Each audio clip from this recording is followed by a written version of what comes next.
Isaaf jiraachisaa lubbuu namaa nan boqodhaa yoonsi waame hamma ammaa yaa gargaaraaf barbaachisaa yeroo hundumaa ani kuufuu maqaa kee faarsee gonkumaa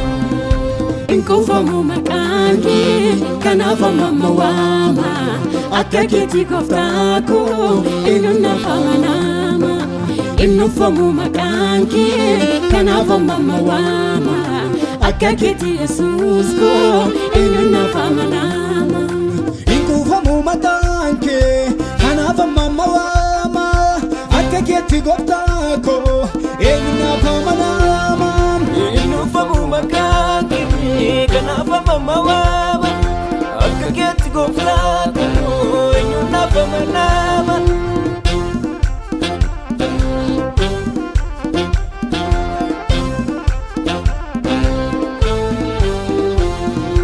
Yaadoksaa milkaa'ina koo ilma Waaqayyoo Sinsinniisu kan keen dagadhu ani yoomiyoo Yaadoksaa milkaa'ina koo ilma Waaqayyoo Sinan beeka kan keen dagadhu ani yoomiyoo Nan beeka sababa koof jettee hafuura dhibbisu saa olitti argite Nan beeka Isaa tuffattee akkan ijaa baasuuf dibbee na muusistee Nan beeka Walii adis dheeratee guddatus furdatus quufni yaabee mataa Nan beeka Itti na dabarsaa morma sarraa kuteen bosonatti gataa Kan na jechisiisu dhugaan hafuura kee Boojuu na turgeessanaan keessa koo galee Miichuu dirree lolaa Yesuus Ankan keen dagadhu hin maraadhu iyyuu malee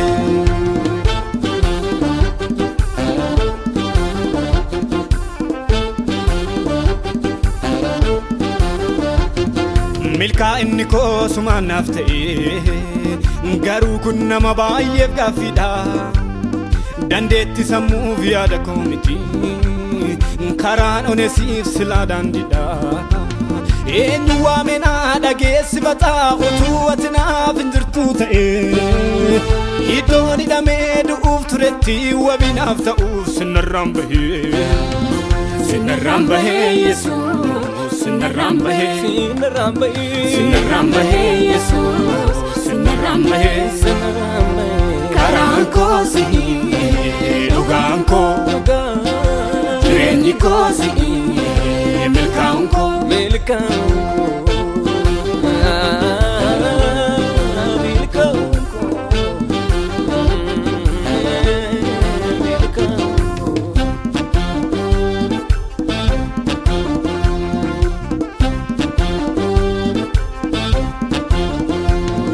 Sinaaluu olmaa kaleessaan arra gahee siin nama ta'e Otoo ani afaan qabbeeyyuu gochaan kee ofimaa anarra bahee Dhugaadha yaadaa koo eenyunaan eeguu bakka kee bu'ee Yeessoo koo eenyuree kan na jaallatee akka kee du'ee Nan beeka Faara natti tolee eenyu wajjin deemee akka narra gahee Nan beeka Biyyaa muddama koo harkanitti hidhadhee qabbee lafaa ka'ee Nan beeka Silaas biratti abiddi bishaan immoo karaa Nan beeka Waan ofii kee yaaddee dubbatti raawwatta nyaatte hin beektu daraa Goola keetti baree argee waan gaggaarii Ija koo milladhee maaddii ormaan laaloo Baaras na quusita maarree Harkuma kee jira eebbi koonni caalu Inkufamu maqaan kee kanaaf amma waama akka keetti gooftaa koo eenyuun naaf amanama Innufamu maqaan kee kanaaf amma waama akka keetti Yesuus koo eenyuun naaf amanama Innufamu maqaan kee kanaaf amma waama akka keetti gooftaa koo eenyuun naaf amanama Inkufamu maqaan kee kanaaf amma waama akka keetti gooftaa koo